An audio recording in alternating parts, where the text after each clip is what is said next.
Buckle up, folks, because Edward Fox has been shaking things up for decades, and his story is wilder than you'd expect. In 2021, he stunned everyone by slamming COVID vaccines and lockdowns. But that was just the warm-up. By 2025, he was making waves again, turning down movie roles over what he called woke script tweaks. Then came death rumors he had to personally shut down. His nephew, Lawrence Fox, got slammed with a $180,000 libel case loss for false accusations. And now, Edwards dropped a bombshell about Hollywood's biggest open secret, something most actors wouldn't dare say out loud. The truth about what really goes on behind closed doors is finally spilling out. Edward Fox came into the world on April 13, 1937, in Chelsea, London, born into a whirlwind of drama and family secrets. His dad, Robin Fox, was a theatrical agent who married actress Angela Worthington in October 1935. Right before Edward's birth, Robin dropped a bombshell on Angela, admitting he'd never stay faithful, and he didn't.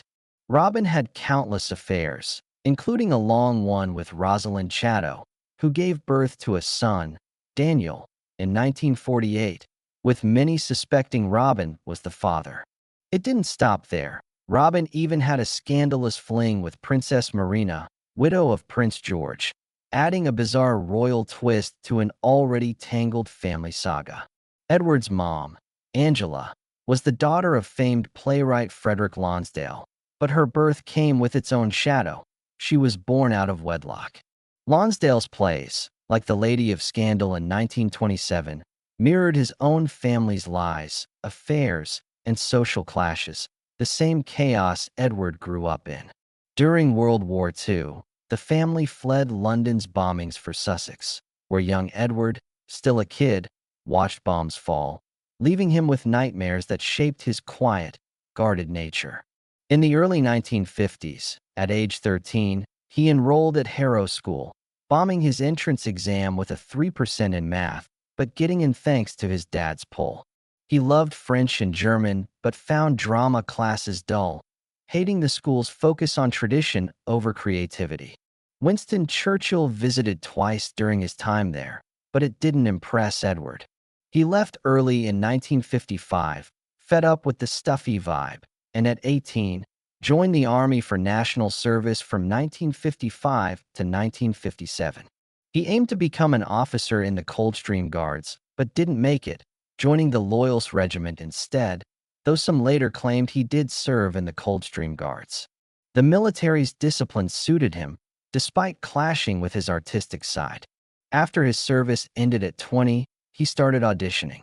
One director said he lacked talent, but noticed Edward's love for reciting dramatic speeches on the street.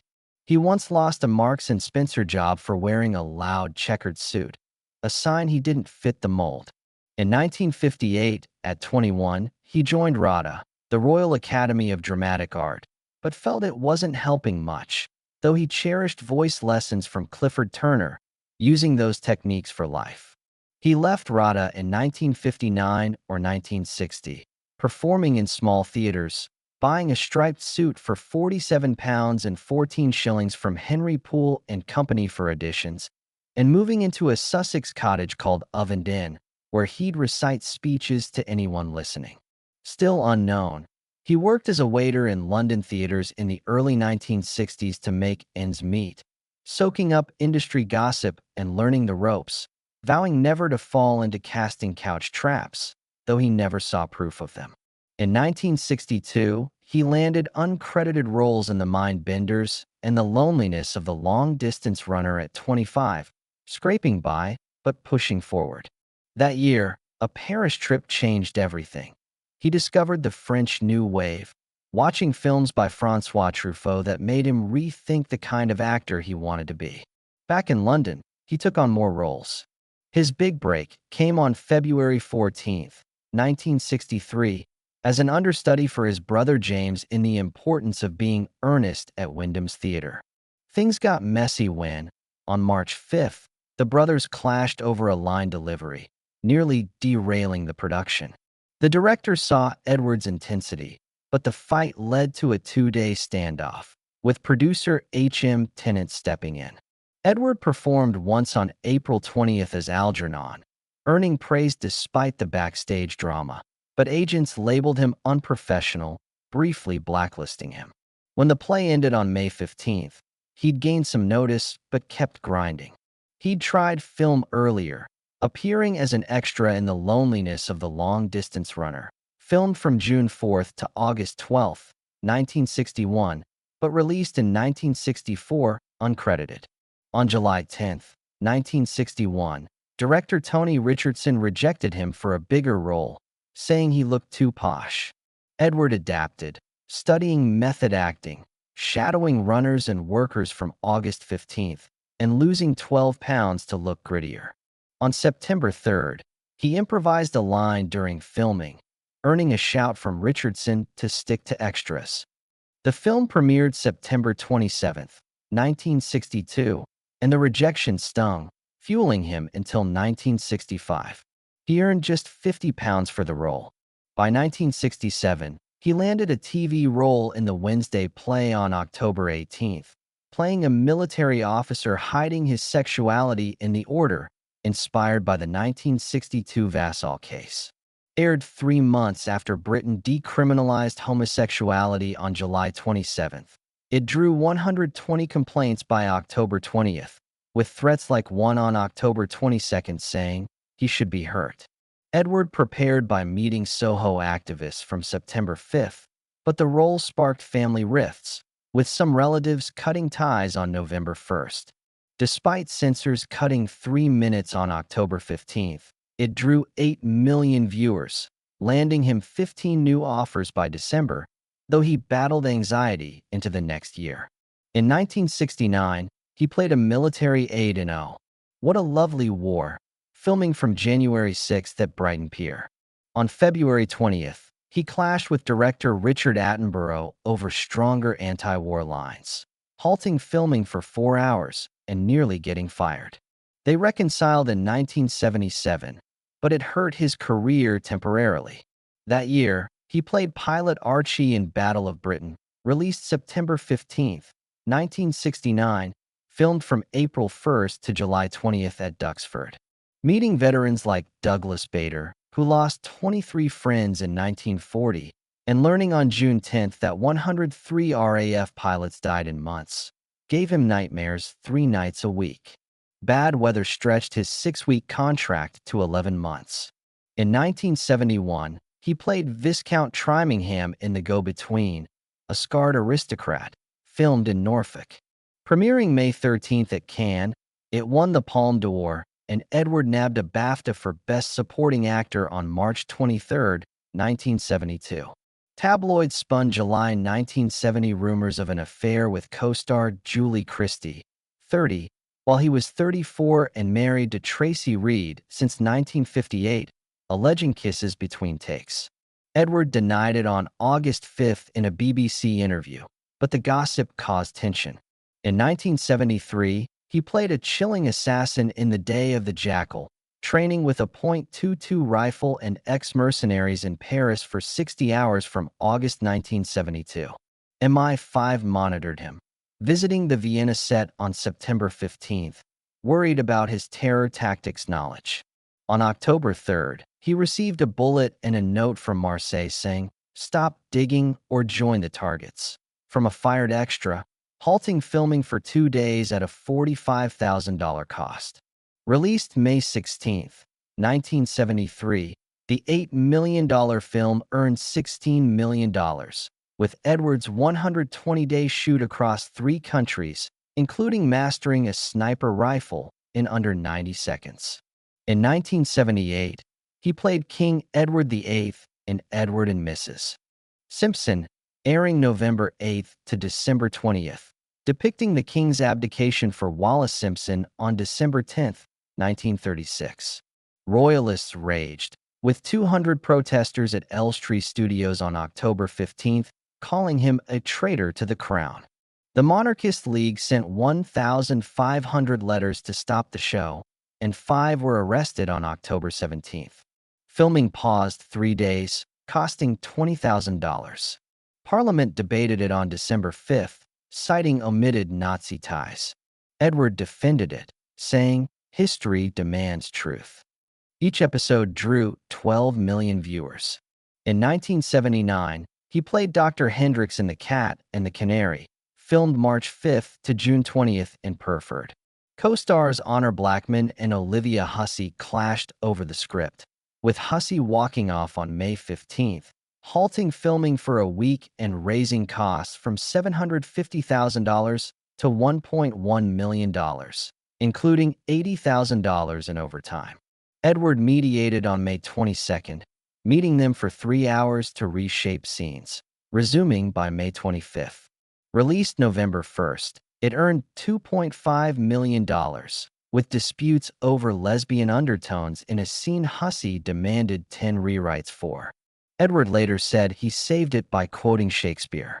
In 1982, he played General Reginald Dyer in Gandhi, who ordered the 1919 Amritsar massacre of 379, or over 1,000 per Indian records, unarmed people. His chilling fire line earned a 1983 BAFTA nomination, but he received 12 death threats in January 1983, one calling him the devil. He slept with a security guard outside his hotel for 10 nights. The film won 8 Oscars and made $127 million. In 1983, he played Norman in The Dresser, released 1984, a loyal aide to an aging actor during World War II London bombings. During February 1983 rehearsals, co-star Albert Finney's method acting led to a 15-minute insult tirade, leaving Edward in tears and halting filming for 2 days. He needed therapy but stayed silent to protect the scene. The $5.3 million film earned 5 Oscar nominations, with critics praising their raw chemistry. On March 15, 1986, he played Philip in The Philanthropist on Broadway at the Ethel Barrymore Theater, earning $1.2 million from 25,000 attendees. On April 2nd, his trousers ripped during a speech, exposing him to 1,000 people for 10 seconds. He improvised, walked off, and kept going, but the New York Post's Fox's Foxy Flub headline cut ticket sales 20% initially. His humor and interviews boosted attendance 15%.